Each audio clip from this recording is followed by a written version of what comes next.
ನಾನಾರು ಕಶ್ಯಪ ಬ್ರಹ್ಮನ ಮಗ, ದಿತಿಗರ್ಭ ಸಂಜಾತ, ಚತುರ್ಮುಖ ಬ್ರಹ್ಮನ ಮೊಮ್ಮಗ.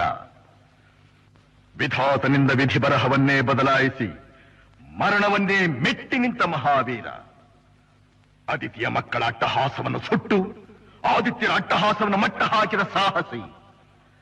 ಅತಳ ಬಿತಳ ಸುತಳ ರಸಾತಳ ತಳಾತಳ ಮಹಾತಳ ಪಾತಾಳಗಳನ್ನು ಪಾದದಡಿಯಲ್ಲಿ ತುಳಿದಿಟ್ಟ ಪರಾಕ್ರಮಶಾಲಿ. ಅಡಿಯಿಟ್ಟರೆ ಬೆರೆಯುವುದು ಭೂಮಿ, ತಲೆ ಎತ್ತಲು ಬೆಚ್ಚುವುದು ಭಾನು, ಕೈ ಎತ್ತಲು ನಡುಗುವುದು ಸೃಷ್ಟಿ. ಚತುರ್ಮುಖನ ಸೃಷ್ಟಿಯೇ ನನ್ನ ಆಜ್ಞೆಯನ್ನು ಪಾಲಿಸುತ್ತಿರುವಾಗ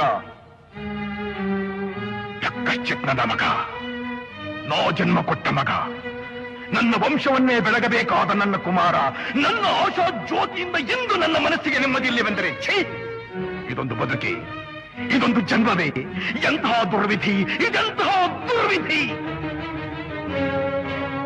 ನಾನೇ ಸರ್ವಶಕ್ತನೆಂದುಕೊಂಡರೆ ಅದಾವ ಶಕ್ತಿ ನನ್ನ ಎದುರಾಗಿ ನಿಂತು ಕಾಡುತ್ತಿದೆ.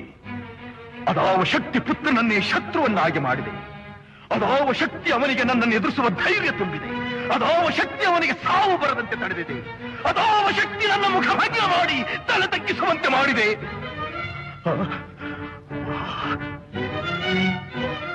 ಅವನೇ, ಆ ದುಷ್ಟನೇ, ಆ ನನ್ನ ಕುಲವೈರಿಯಾದ ಹರಿಯೇ ಇದಕ್ಕೆಲ್ಲ ಕಾರಣ. ಎಲ್ಲವೆಲ್ಲವೋ ಹರಿ, ಕಪಟಿ, ವಂಚಕಿ. ನನ್ನ ಮಗನ ಹೃದಯಾಂತರಾಳವನ್ನು ಹೊಕ್ಕು ಅವನ ತಲೆಯನ್ನು ಕೆಡಿಸಿ ಮನ ಬಂದಂತೆ ಆಡಿಸುತ್ತಿರುವೆಯಾ?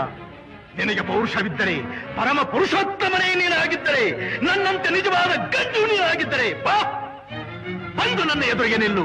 ನಿನ್ನ ಉದರವನ್ನು ಬಗೆದು ನಿನ್ನ ಕರುಳುಗಳನ್ನು ಮಾಲೆ ಹಾಕಿಕೊಳ್ಳದಿದ್ದರೆ ನಾನು ಹಿರಣ್ಯಕಶಿಪುವೇ ಅಲ್ಲ, ನಾನು ಹಿರಣ್ಯಕಶಿಪುವೇ ಅಲ್ಲ, ನಾನು ಹಿರಣ್ಯಕಶಿಪುವೇ ಅಲ್ಲ.